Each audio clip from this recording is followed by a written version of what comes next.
ಕಾಂಗ್ರೆಸ್ನ ಪ್ರದೀಪ್ ಈಶ್ವರ್ ಭಾರತೀಯ ಜನತಾ ಪಕ್ಷದ ಕಚೇರಿಯ ಮುಂದೆ ಗಾಡಿ ಮೇಲೆ ನಿಂತ್ಕೊಂಡು ತೊಡೆ ತಟ್ಟುತ್ತಾರೆ, ಮೀಸೆ ತಿರುಗಿಸ್ತಾರೆ, ಮೀಡಿಯಾಗಳ ಮುಂದೆ ಕೂದಲನ್ನ ತೋರಿಸ್ತಾರೆ. ಪ್ರದೀಪ್ ಈಶ್ವರಿಗೆ ಚಪ್ಪಲಿ ತೋರಿಸ್ತಾರೆ, ಪೊರ್ಕೆ ತೋರಿಸ್ತಾರೆ, ಹುಚ್ಚ ಅಂತಾರೆ. ಇದೇನ ನಮ್ಮ ದೇಶದ ಇವತ್ತಿನ ರಾಜಕೀಯ ಪರಿಸ್ಥಿತಿ? ಇದಕ್ಕೋಸ್ಕರವಾಗಿ ಸಂವಿಧಾನ ಬರೆದ್ರ? ಇದೇನ ಪ್ರಜಾಪ್ರಭುತ್ವ ಭಾರತ? ಯಾವ ಸ್ಥಿತಿಗೆ ತೆಗೆದುಕೊಂಡು ಹೋಗ್ತಾ ಇದ್ದೀರಿ? ನೀವೆಲ್ಲ ವಿದ್ಯಾವಂತರುಗಳಲ್ವಾ? ನೀವು ವಿದ್ಯಾವಂತರಿಗೆ ನಡ್ಕೊಳ್ತಾ ಇರುವಂತಹ ರೀತಿನ ಯಾರೇ ನಿಮ್ಗೆ ಅಧಿಕಾರ ಕೊಟ್ಟಂಥವರು? ಇಷ್ಟೆಲ್ಲ ಅಧಿಕಾರ ಕೊಟ್ಟಂಥವ್ರು ಯಾರು? ಈ ಸಂವಿಧಾನ ನಿಮಗೆ ಮತದಾನದ ಹಕ್ಕನ್ನು ಕೊಟ್ಟಿದೆ, ಚುನಾವಣೆಗಳಲ್ಲಿ ಸ್ಪರ್ಧಿಸುವಂತಹ ಹಕ್ಕು ಕೊಟ್ಟಿದೆ, ಜನರ ಸೇವಕರಾಗಿ ಅಂತ ಕೊಟ್ಟಿದ್ದಾರೆ. ನೀವು ಮಾಡಿದಂತಹ ಅಭಿವೃದ್ಧಿ ಕಾರ್ಯಗಳನ್ನು ಜನರ ಮುಂದೆ ಹೇಳಿ ಮತ ಕೇಳಿ ಅಂತ ಕೊಟ್ಟಿರುವಂಥದ್ದು. ನೀವು ಈ ರೀತಿ ತೊಡೆ ತಟ್ಕೊಂಡು, ಮೀಸೆ ತಿರುಗಿಸ್ಕೊಂಡು, ಚಪ್ಪಲಿ ತೋರಿಸ್ಕೊಂಡು, ಪರ್ಕೆ ತೋರಿಸ್ಕೊಂಡು, ಹುಚ್ಚ ಅನ್ಕೊಂಡು ಯಾವ ಸ್ಥಿತಿಗೆ ತೆಗೆದುಕೊಂಡು ಹೋಗ್ತಾ ಇದ್ದೀರಿ ದೇಶವನ್ನ? ಯಾವ ಸ್ಥಿತಿಗೆ? ಅಸಹ್ಯ ಆಗುತ್ತಲ್ವ ನಮಗೆ? ಈ ದೇಶದ ಪ್ರಜೆಗಳಾಗಿ ನಾವು ಸುದ್ದಿ ಮಾಡ್ತಾ ಇದ್ದೀವಿ. ಮೀಡಿಯಾಗಳು ಪ್ರದೀಪ್ ಈಶ್ವರ್ ತೊಡೆ ತಟ್ಟಿದ್ರು, ಇವರು ಚಪ್ಪಲಿ ತೋರಿಸಿದ್ರು, ಪರ್ಕೆ ತೋರಿಸಿದ್ರು ಅಂತೇಳಿ ಸುದ್ದಿ ಮಾಡ್ತಾ ಇದ್ದಾರೆ ಹೊರತು ಜವಾಬ್ದಾರಿಯುತವಾದಂತಹ ಮಾಧ್ಯಮಗಳು ಆ ಕ್ಷಣದಲ್ಲೇ ಖಂಡಿಸ್ಬೇಕಾಗಿತ್ತಲ್ವಾ? ಎರಡೂ ಪಕ್ಷದವರಿಗೆ ಖಂಡಿಸ್ಬೇಕಾಗಿತ್ತಲ್ಲ, ಛೀಮಾರಿ ಹಾಕ್ಬೇಕಾಗಿತ್ತಲ್ಲ. ಹಾಕಿದ್ರ?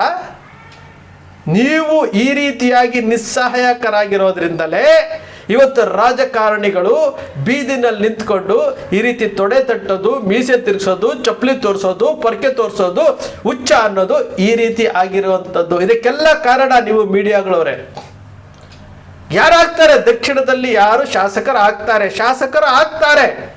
ಸಮರ್ಥ ಶಾಸಕರಾಗ್ತಾರಾ? ಶ್ರೀನಿವಾಸ್ ಆಗ್ತಾರಾ? ಅಥವಾ ಬೇರೆ ಯಾರಾದರೂ ಶಾಸಕರಾಗ್ತಾರಾ? ಚುನಾವಣಾ ದಿನ ಗೊತ್ತಾಗುತ್ತೆ, ಚುನಾವಣೆ ರಿಸಲ್ಟ್ ದಿವಸ ಗೊತ್ತಾಗುತ್ತೆ. ನಿಮ್ಮ ಅಕ್ಷರ ಮೀಡಿಯಾದಲ್ಲಿ ಸಮರ್ಥ ಗೆಲ್ಲೋದು ಹೇಗೆ ಅಂತೇಳಿ ವಿಡಿಯೋ ಮಾಡಾಕಿದ್ವಿ. ನಾನು ಏನು ಹಾಕಿದ್ನೋ, ಇವತ್ತು ಪ್ರಜಾಪ್ರಭುತ್ವ, ಇವತ್ತು ಸಂವಿಧಾನವನ್ನು ಧಿಕ್ಕರಿಸಿ ಪ್ರಜಾಪ್ರಭುತ್ವದ ವ್ಯವಸ್ಥೆಯನ್ನು ಹಾಳು ಮಾಡ್ತಾ ಇರುವುದು ಯಾವ ರೀತಿ, ಕುಟುಂಬ ರಾಜಕಾರಣ ಯಾವ ರೀತಿ ಏನು ಇಡೀ ಪ್ರಜಾಪ್ರಭುತ್ವ ವ್ಯವಸ್ಥೆಯನ್ನು ಕಬ್ಜಾಗೆ ತೆಗೆದುಕೊಂಡಿದೆ ಅನ್ನಂತೇಳಿ 2 ವಿಡಿಯೋಗಳನ್ನು ಹಾಕಿದ್ದೆ. ನಾವೇನಾದರೂ ಯೋಚನೆ ಮಾಡ್ತಾ ಇದ್ದೀವಾ? ಜಾತಿ ವ್ಯವಸ್ಥೆ, ಇಂತಿಂತಹ ಜಾತಿಗಳು ಇಂತಿಂತಿಷ್ಟೇ ಓಟ್ ಮಾಡ್ತವೆ, ಇಂತಿಂಥವರೇ ಶಾಸಕರಾಗ್ತಾರೆ ಅಂತೇಳಿ ನಿಮ್ಮ ಅಕ್ಷರ ಮೀಡಿಯಾದಲ್ಲಿ ನಾನು ವಿಶ್ಲೇಷಣೆ ಮಾಡಿದ್ದೆ. ಈಗ ಮತ್ತೊಂದು ಪ್ಲಸ್ ಪಾಯಿಂಟ್ ಹೇಳ್ತೀನಿ ಕೇಳಿ. ಏನು ಪಕ್ಷೇತರವಾಗಿ ಸಾದಿಕ್ ಪೈಲ್ವಾನ್ ಅವರು ಬಂಡಾಯವಾಗಿ ನಿಂತಿದ್ದವ್ರನ್ನ ಶಮನ ಮಾಡಿದ್ದಾರೆ. ಇನ್ನು ಬಹುತೇಕ ಚುನಾವಣೆ ಯಾವ ದಿಕ್ಕಿಗೆ ಹೋಗ್ತಾ ಇದೆ ಎಲ್ಲರಿಗೂ ಗೊತ್ತಾಗಿದೆ. ದಾವಣಗೆರೆ ದಕ್ಷಿಣ ಕ್ಷೇತ್ರದ ಒಬ್ಬ ವ್ಯಕ್ತಿಯಾಗಿ ನಾನು ಹೇಳ್ತೇನೆ, ಇಲ್ಲಿ ಯಾವ ರೀತಿ ಚುನಾವಣಾ ಫಲಿತಾಂಶ ಬರುತ್ತೆ ಅಂತ ಎಲ್ಲರಿಗೂ ಗೊತ್ತಾಗಿದೆ. ಇಲ್ಲಿ ಮಾಡ್ತಾ ಇರುವಂತಹ ಕತೆ ಏನು? ಪ್ರಜಾಪ್ರಭುತ್ವವನ್ನು ಹಾಳು ಮಾಡ್ತಾ ಇದ್ದೀರಲ್ಲ. ಕೊನೆ ಪಕ್ಷ ಬೈ ಎಲೆಕ್ಷನ್ ಅಲ್ಲಾದರೂ ಜನ ಯೋಚನೆ ಮಾಡಬೇಕಲ್ವಾ? ಆಡಳಿತ ಪಕ್ಷ ಯಾವ ರೀತಿ ಕೆಲಸ ಮಾಡ್ತಾ ಇದೆ, ವಿರೋಧ ಪಕ್ಷ ಯಾವ ರೀತಿ ಕೆಲಸ ಮಾಡ್ತಾ ಇದೆ. ಇಲ್ಲಿ ನೀವು ಹಿಂದೂ ಮುಸ್ಲಿಂ ಅಂತೀರಿ. ಭಾರತೀಯ ಜನತಾ ಪಕ್ಷದವರು ಮುಸ್ಲಿಮರ ಓಟೇ ಬೇಡ ನಮಗೆ ಅಂತ ಹೇಳ್ತೀರಿ. ಅಲ್ಲಿ ಹೋಗಿ ಮುಸಲ್ಮಾನರ ಮನೆಗಳಿಗೆ ಹೋಗಿ ನೀವು ಓಟ್ ಕೇಳ್ತೀರಿ. ಒಂದು ರೀತಿಯಾಗಿ ಇದು ಪ್ರಜಾಪ್ರಭುತ್ವ ಭಾರತದಲ್ಲಿ ಸಂವಿಧಾನ ಬರೆದಿರುವಂಥದ್ದು, ಮತದಾನದ ಹಕ್ಕನ್ನು ಕೊಟ್ಟಿರುವಂಥದ್ದು, ಎಲ್ಲ ಜಾತಿ ಎಲ್ಲ ಧರ್ಮದವ್ರಿಗೂ ಕೊಟ್ಟಿರುವಂಥದ್ದು. ಚುನಾವಣೆಗೆ ಸ್ಪರ್ಧೆ ಮಾಡೋದಕ್ಕೆ ಎಲ್ಲ ಜಾತಿ ಎಲ್ಲ ಧರ್ಮದವ್ರಿಗೂ ಅವಕಾಶ ಕೊಟ್ಟಿರುವಂಥದ್ದು. ಈ ಪ್ರಜಾಪ್ರಭುತ್ವದ ಆಶಯಗಳನ್ನೇ ತಿಳ್ಕೊಳ್ದೇ ಇರುವಂತಹ ನೀವು, ಪ್ರಜಾಪ್ರಭುತ್ವ ಸಂವಿಧಾನವನ್ನೇ ಜನರಿಗೆ ತಿಳಿಸದೇ ಇರುವಂತಹ ನೀವು, ಪ್ರಜಾಪ್ರಭುತ್ವ ಅಂದರೆ ಏನು, ಪ್ರಜೆಗಳೇ ಪ್ರಭುಗಳು, ಪ್ರಜೆಗಳೇ ದೇವರುಗಳು ಅನ್ನೋದನ್ನೇ ಮರೆಸ್ಬಿಟ್ಟು ನೀವು ಚುನಾವಣಾ ಸಮಯದಲ್ಲಿ ನೀವೇ ಮಹಾರಾಜರುಗಳಾಗಿ ಮೆರೀತಾ ಇದ್ದೀರಿ. ಇಡೀ ಪ್ರಜಾಪ್ರಭುತ್ವ ವ್ಯವಸ್ಥೆಯನ್ನೇ ನೀವು ಹಾಳು ಮಾಡಲಿಕ್ಕೆ ಹೊರಟಿದ್ದೀರಿ.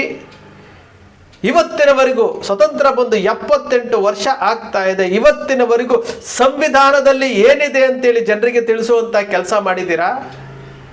ಈ ದೇಶದ IPC ಏನಿತ್ತು, CRPC ಏನಿತ್ತು, ಇವತ್ತು BNS ಆಗಿದೆ, BNSS ಆಗಿದೆ. ಇವತ್ತಿನವರೆಗೂ ಕಾನೂನಿನ ಬಗ್ಗೆ ತಿಳಿಸುವಂತಹ ಕೆಲಸ ಮಾಡಿದ್ದೀರಾ? ಮಾಡೋದಿಲ್ಲ. ಯಾಕೆ ಅಂತಂದರೆ ತಿಳ್ಕೊಂಡ್ಬಿಡ್ತಾರೆ. ಸಂವಿಧಾನದ ಆಶಯಗಳನ್ನು, ಸಂವಿಧಾನದ ಕಲಮುಗಳನ್ನು ತಿಳ್ಕೊಂಡ್ಬಿಟ್ರೆ, ಹಕ್ಕುಗಳನ್ನು ತಿಳ್ಕೊಂಡ್ಬಿಟ್ರೆ ನಾವು ಅಧಿಕಾರ ಮಾಡೋದಕ್ಕೆ ಆಗಲ್ವಲ್ಲ.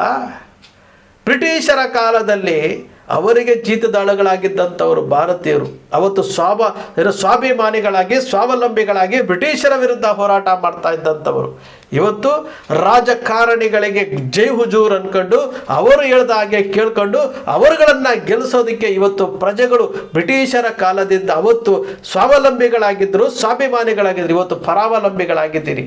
ಇವತ್ತಿಗೂ ಸಹ ಜೀತದಾಳುಗಳಾಗಿ ನಾವು ಜೀವನ ಮಾಡ್ತಾ ಇದ್ದೀವಿ.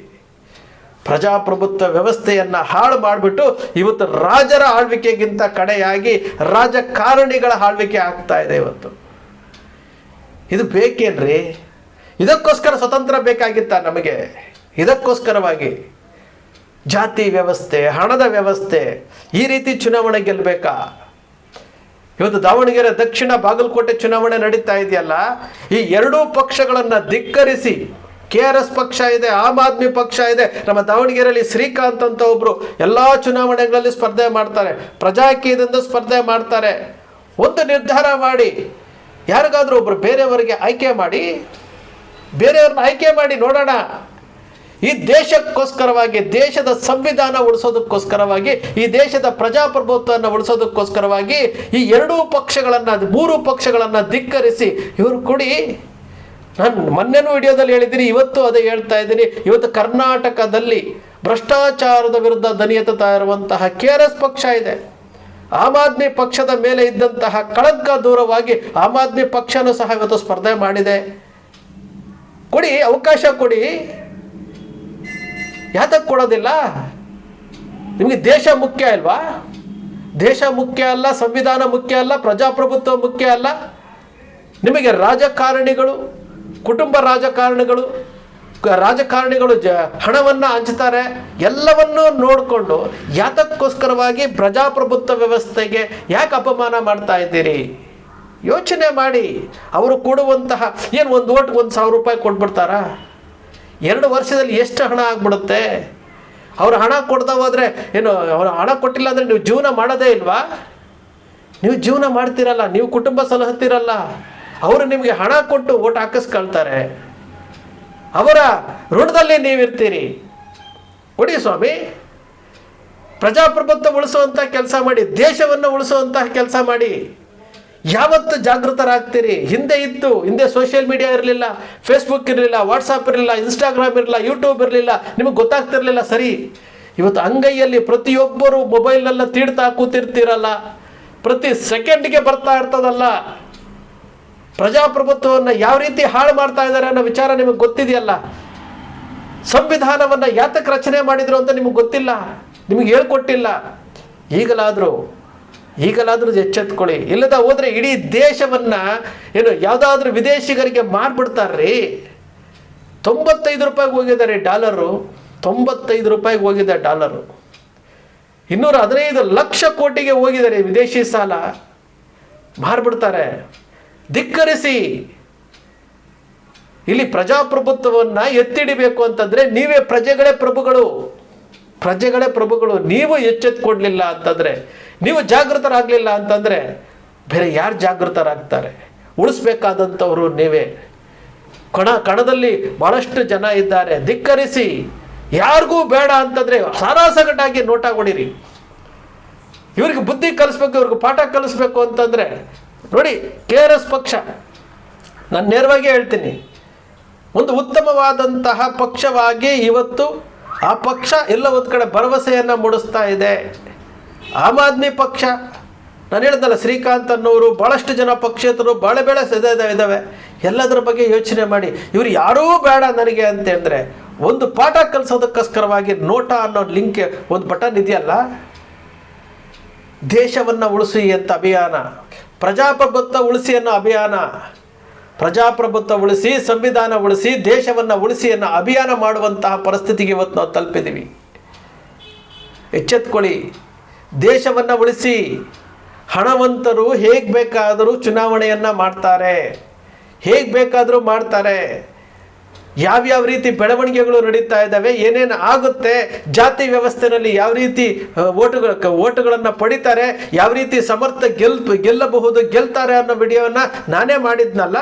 ಇದು ಜಾತಿ ವ್ಯವಸ್ಥೆ.